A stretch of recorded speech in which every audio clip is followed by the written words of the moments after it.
오늘 우리가 나눌 말씀은 마가복음 16장 9절부터 18절까지입니다. 하나님의 말씀을 봉독해 올리겠습니다. 예수께서 안식 후 첫날 이른 아침에 살아나신 후 전에 7 귀신을 쫓아내어 주신 막달라 마리아에게 먼저 보이시니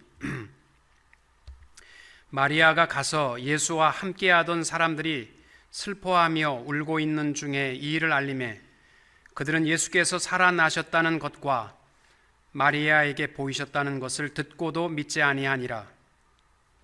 그 후에 그들 중 2 사람이 걸어서 시골로 갈 때에 예수께서 다른 모양으로 그들에게 나타나시니 2 사람이 가서 남은 제자들에게 알리었으되 역시 믿지 아니하니라. 그 후에 11 제자가 음식 먹을 때에 예수께서 그들에게 나타나사 그들의 믿음 없는 것과 마음이 완악한 것을 꾸짖으시니 이는 자기가 살아난 것을 본 자들의 말을 믿지 아니함일러라. 또 이르시되 너희는 온 천하에 다니며 만민에게 복음을 전파하라. 믿고 세례를 받는 사람은 구원을 얻을 것이요 믿지 않는 사람은 정죄를 받으리라. 믿는 자들에게는 이런 표적이 따르리니 곧 그들이 내 이름으로 귀신을 쫓아내며 새 방언을 말하며 뱀을 집어올리며 무슨 독을 마실지라도 해를 받지 아니하며 병든 사람에게 손을 얹은즉 나으리라 하시더라. 아멘. 사망 권세를 깨뜨리시고 부활하신 우리 구주 예수 그리스도의 부활의 아침에 하나님의 은혜와 평강의 축복이 성도님들과 가정 위에 충만하시기를 주님의 이름으로 축원합니다. 이 부활의 아침에 미국에서는 서로 인사할 때 해피 이스터 이렇게 인사합니다.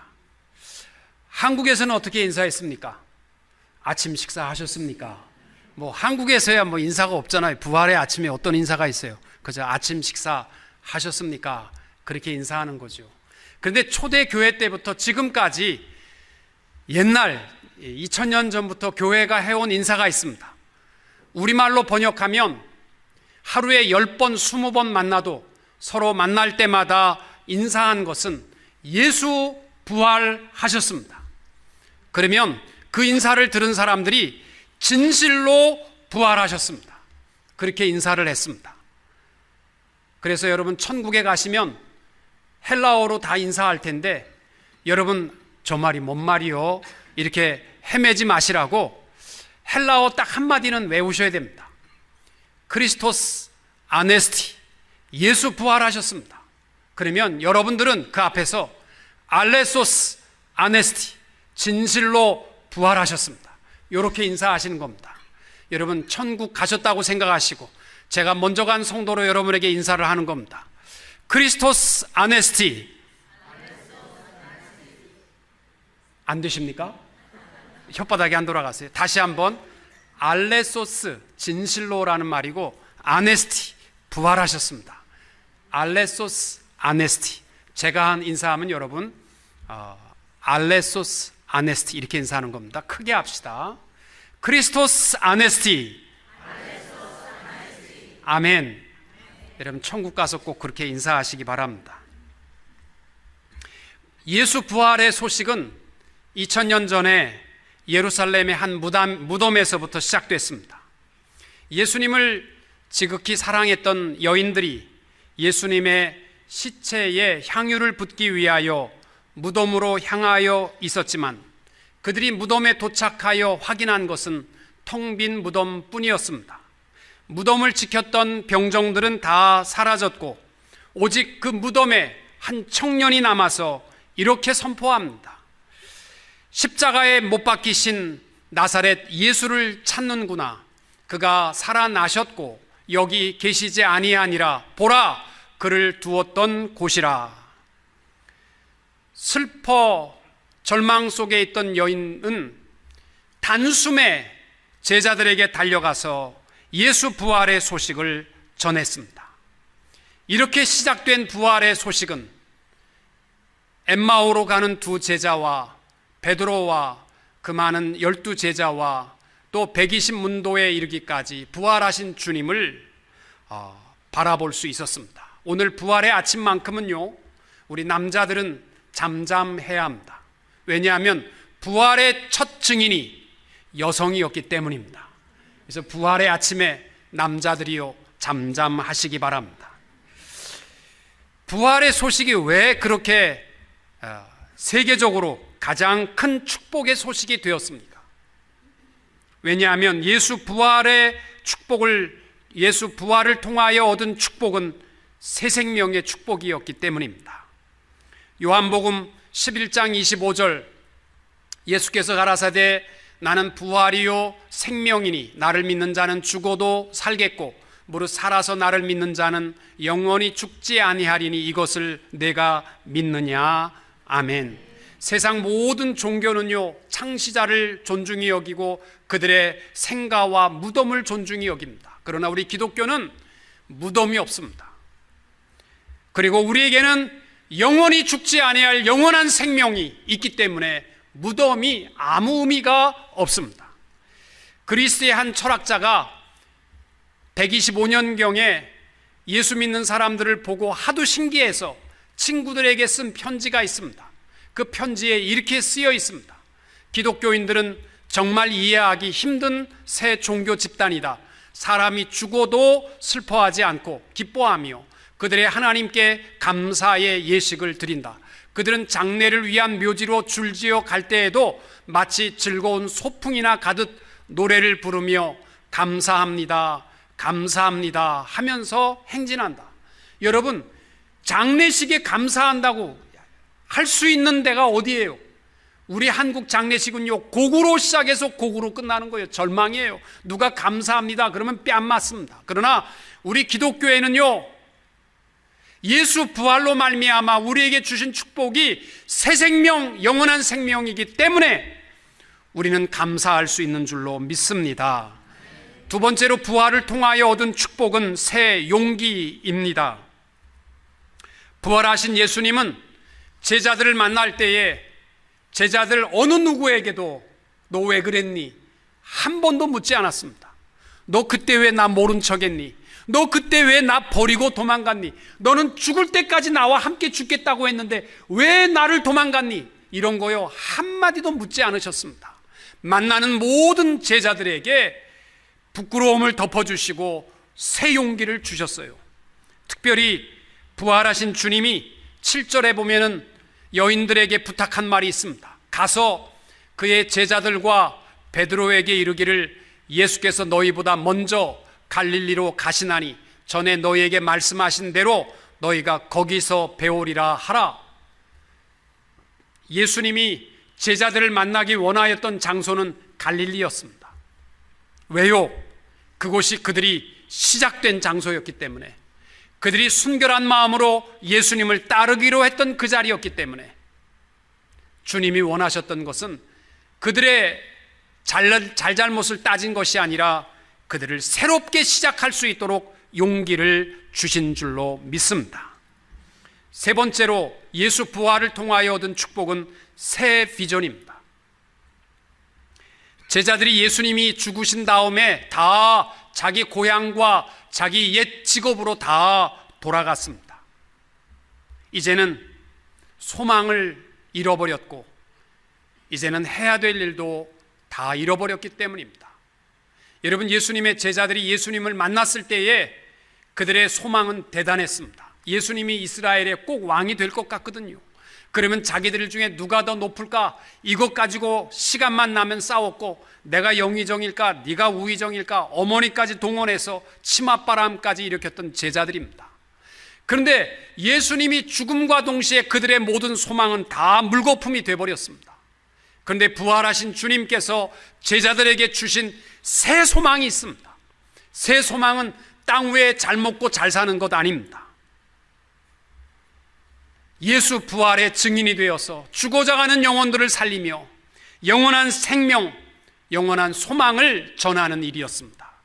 부활의 아침에 사랑하는 모든 성도님들, 주님께서 주신 새 생명과 새 용기와 새 소망을 확인하는 성도님들이 되시기를 주님의 이름으로 축원합니다.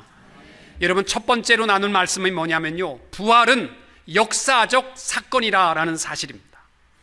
부활은 예수의 제자들이 함께 모여서 연구해서 만든 이야기가 아닙니다. 여인들을 보세요. 여인들이 예수님을 만나러 갈 때에는요, 예수님을 향한 사랑과 존경의 마지막 표시로 그 시체에 향유를 붓기 위하여 유향을 가지고 갔던 것입니다.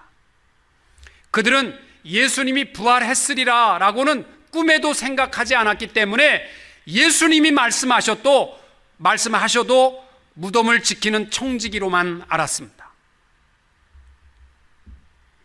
여인들은 8절에 보면 놀라고 떨며 무덤에서 도망하여 아무에게도 말하지 못했다라고 되어 있습니다. 그 여인들이 가서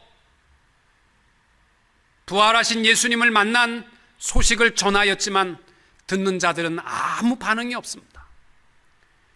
또 엠마오로 가는 두 제자들도 예수의 죽음과 더불어 자기의 고향으로 가고 있었기 때문에 예수님이 그 사이에 끼어도요, 그가 예수인지를 알아보지 못할 만큼 예수의 부활을 믿지 못했던 자들입니다. 그들이 예수를 만난 다음에 예수를 만났다고 증거할 때 제자들 그 누구도 믿지 않았습니다. 여러분, 예수 부활은 성현의 가르침으로 된 것이 아니라 역사적 사건으로부터 우리의 새 생명, 새 용기는 시작된 줄로 믿습니다.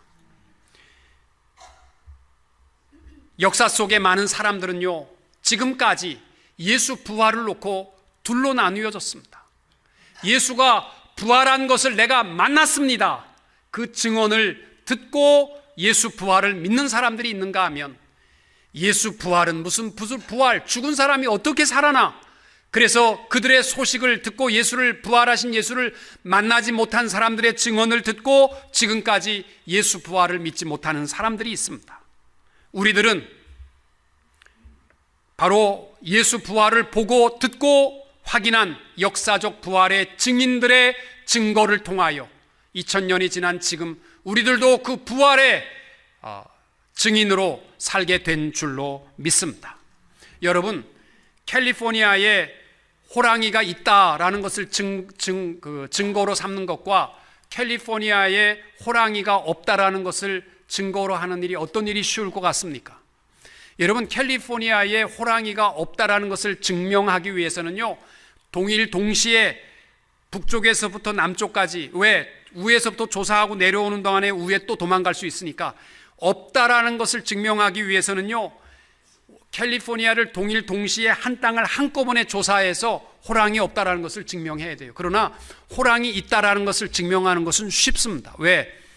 동물원에 가서 호랑이를 한 번만 보기만 해도 캘리포니아에 다른 데 있든지 없든지 캘리포니아에 호랑이 있는 겁니까? 없는 겁니까? 있습니다.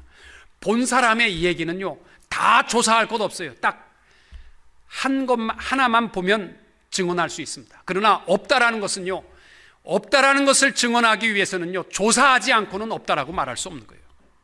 예수 부활의 증거를 우리는 믿습니다. 우리 주위에 보면요, 창조주 하나님은 믿겠는데, 왜? 아메바로부터 내가 됐다라는 것은 도저히 믿을 수 없고, 창조주는 계시는 것 같은데 동정녀의 몸으로 오셔서 우리를 대속하여 죽으시고 죽음에서 부활하셨다라는 것은 못 믿겠다 하는 사람들이 종종 있습니다. 여러분, 우리가 택한 증거는 부활의 증거요, 지금까지도 우리의 삶 속에 부활하신 예수님께서 역사하시고 인도하여 주시는 줄로 믿으시기 바랍니다. 두 번째로, 부활신앙은 다른 말로 하면 증거신앙입니다. 증인의 신앙입니다. 오늘 본문에도 15절과 16절에 너희는 온 천하에 다니며 만민에게 복음을 전파하라.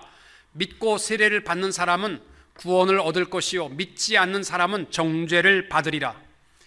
여러분, 증인들을 보세요.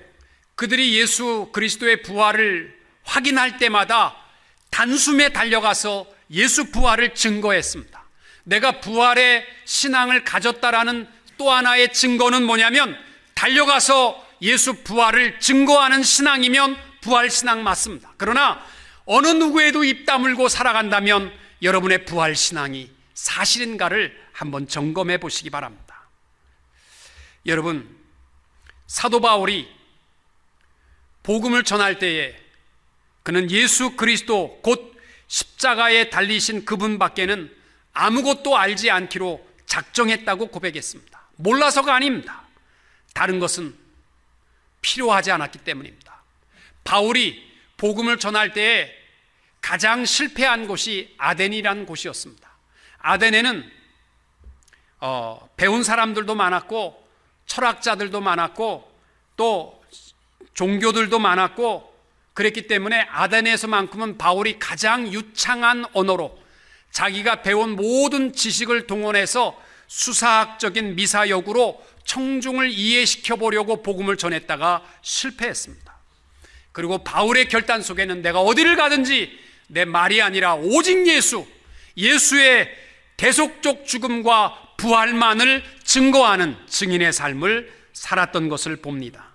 여러분, 저는 대흥교회에서 30년을 넘게 설교를 하면서 때때로 제 나름대로 설교를 멋있게 준비하고 막 설교 시간이 기다려져서 이 설교를 하면 교인들이 막 확 변화될 것이다, 그렇게 해본 일이 한 번도 없어요. 된 일이 없습니다.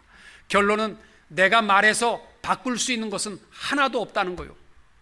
그래서 저는 지금까지 기도하면서 늘 기도하는 것이 뭐냐면, 저는 하나님 광야의 나팔처럼 그냥 사용하시고 복음의 역사와 성령의 역사로 우리 성도들의 마음이 변화되게 하옵소서. 이것이 지금까지 저의 기도의 제목입니다.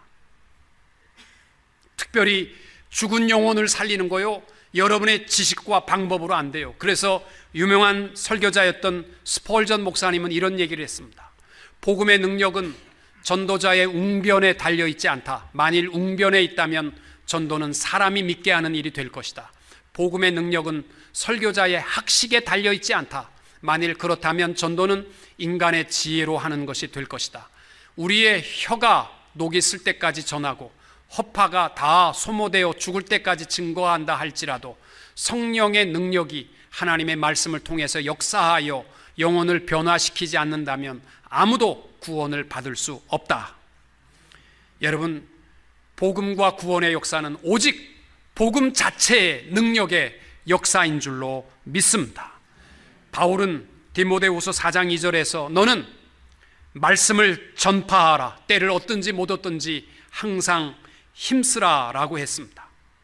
여러분, 오늘날 통계학적으로 성도들 가운데에서 당신이 믿는 예수와 구원에 대해서 설명해 주세요 했을 때 정확하게 설명할 수 있는 사람이 5%가 안 됩니다. 여러분, 그럼 우리는 복음을 못 전하는 겁니까? 아닙니다. 부활신앙, 내가 예수 만났습니다, 이거 전하면 되는 겁니다.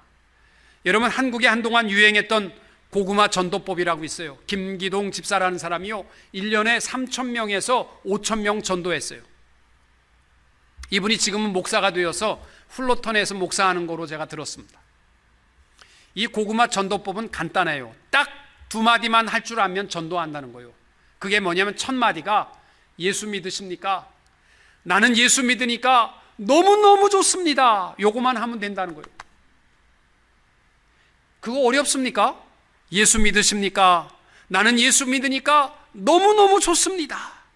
환하게 웃으면서, 인상 쓰고 괴로워하면서 너무너무 좋습니다 그러지 말고 너무너무 좋습니다. 왜냐하면요, 세상 사람들은 살아가는 게 소망이 없어요. 돈 벌으면 소망이 있을 것 같아요? 명예 있으면 소망이 없거든요. 재미가 없어요. 근데 너무너무 좋다고 하면요, 귀가 반짝합니다. 그런데 달고 다른 사람은요, 생바람이 불어요.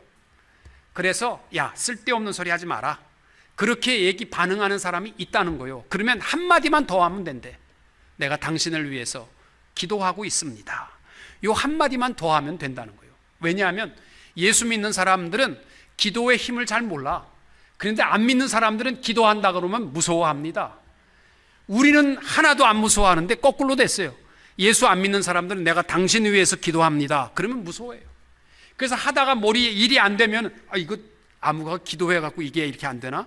뭐 하다 이거 누가 기도해서 일어나? 이렇게 생각하거든요. 그래서 조금만 지나면 어떻게 하면 교회 갈 수 있느냐고 전화 온다는 거예요. 그러니까 딱 두 마디만 하면 된다는 거예요. 예수 믿으십니까? 나 예수 믿으니까 너무너무 좋습니다. 그런데 얼굴이 쌩하면 내가 당신을 위해서 늘 기도하고 있습니다. 영어도 타민족도 간단해요. 어려운 거 아닙니다. 그저 이 두 마디만 하면 되는 겁니다. 예수님께서 마가복음 1장 38절에 보면 병자를 고쳐주시고 많은 병자들이 예수님께 올 때에 제자들에게 하신 말씀이 뭐냐면 우리가 다른 가까운 마을들로 가자. 거기서도 전도하리니 내가 이를 위하여 왔노라. 병자 고쳐주시면 좋겠는데 예수님 다른 데로 가자는 거예요. 내가 온 이유가 뭐냐면 복음 전하러 왔다는 겁니다. 온 천하에 다니면서 all place, 만민에게 all peoples, 모든 사람에게 복음 전하는 사명을 우리 예수 부활의 신앙으로 기억하시고 예수 부활의 신앙을 가진 자로 모든 사람에게 복음 전하며 살아가는 성도님들이 되시기를 축복합니다. 마지막으로 부활 신앙에게 주신 축복이 뭐냐면 주님과 영원토록 동행하는 축복을 주셨습니다. 17절과 18절 말씀, 믿는 자들에게는 이런 표적이 따르리니 곧 그들이 내 이름으로 귀신을 쫓아내며 새 방언을 말하며 뱀을 집어올리며 무슨 독을 마실지라도 해를 받지 아니하며 병든 사람에게 손을 얹은즉 나으리라 하시더라. 아멘. 부활하신 주님이요, 부활 신앙을 가진 자들에게 그냥 마음대로 살아라 한 것이 아니라 내가 내게 능력 주마, 내가 너와 함께하마. 그게 뭐냐면 예수의 이름의 능력인 줄로 믿습니다. 여러분 마태복음, 마가복음, 누가복음, 요한복음 다 보세요. 결론이 뭐냐면 세상 끝날까지 너희와 항상 함께할 것이다. 이것이 예수 그리스도의 복음서의 결론입니다. 세상에 두려울 것 하나도 없습니다. 부활신앙 가졌으면 귀신들도요, 아무리 약하고 강해도요, 예수의 이름으로 하면은 무서워 떨게 되어 있습니다. 어떤 사람들은 죽을 날을 걱정하는 사람들이 있어요. 내가 죽을 때 시꺼먼 사람들이 나를 붙잡으러 오면 어떡하나, 이거 걱정하는 사람들이 있어요. 걱정하지 마세요. 딱 한마디만 하세요. 예수 그리스도의 이름으로 명하노니, 이것만 하면 모든 악한 영들도 무서워 떨게 되는 줄로 믿습니다. 여러분 어떤 병마에 있든지 간에 두려워하지 마십시오. 제가 오늘 우리 문지연 집사님 와서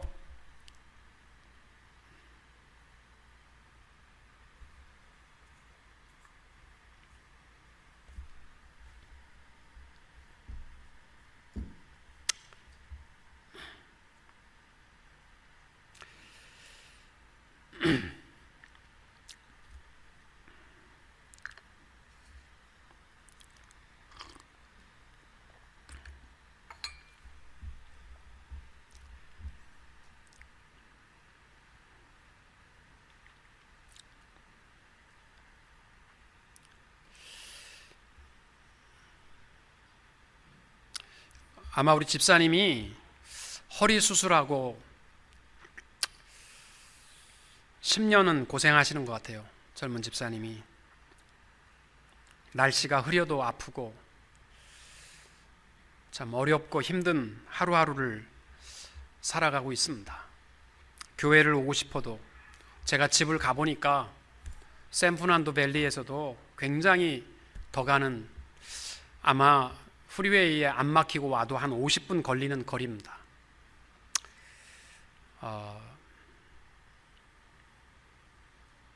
우리 집사님이 늘 보이지 않아도 내 마음에는 하나님의 기적이 있기를 늘 위해서 기도합니다. 우리 집사님이 오늘 부활절에 오셔서 내 마음이 참 기쁩니다.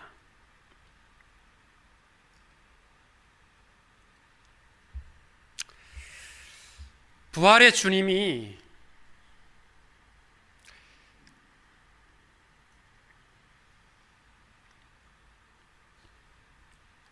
우리에게 주신 축복은 예수의 이름으로 그 손을 얹은즉 나으니라, 이 능력을 우리에게 주신 줄로 믿습니다.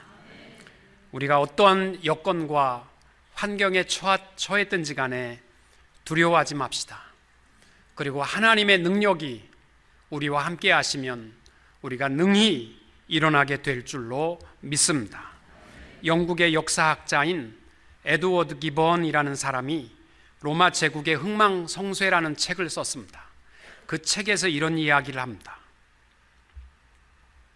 로마는 처음에 기독교를 박해하다가 불과 300~400년 후에는 기독교 국가가 되었다. 그런데 이 로마가 기독교 국가가 된 이유 중에 하나는 초대 교회에 기적이 많이 있었기 때문이다. 방언과 환상과 예언과 귀신을 쫓아냄과 병자를 고침과 죽은 자를 살리는 일이 있었다는 것입니다.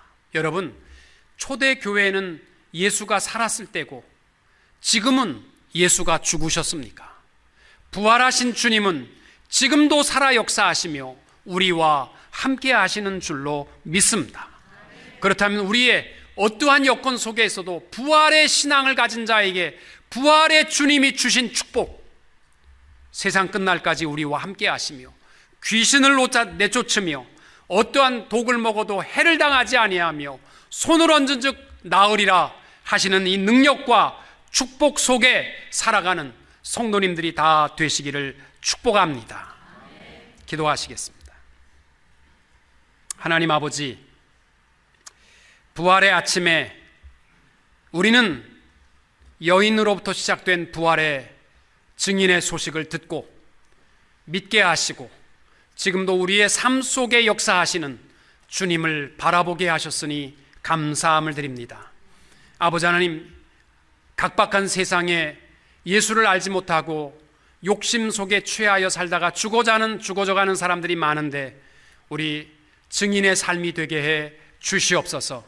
부활하신 주님께서 모든 제자들을 용서하시고 주셨던 예수 그리스도의 이름의 능력을 가지고 늘 승리하게 하시고 두려워하지 않게 하시고 어떠한 병도 손을 얹은 즉 나으리라 했던 초대교회의 역사가 우리와 우리 교회와 우리의 삶 속에서도 일어나게 역사하여 주시옵소서.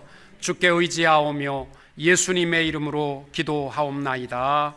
아멘.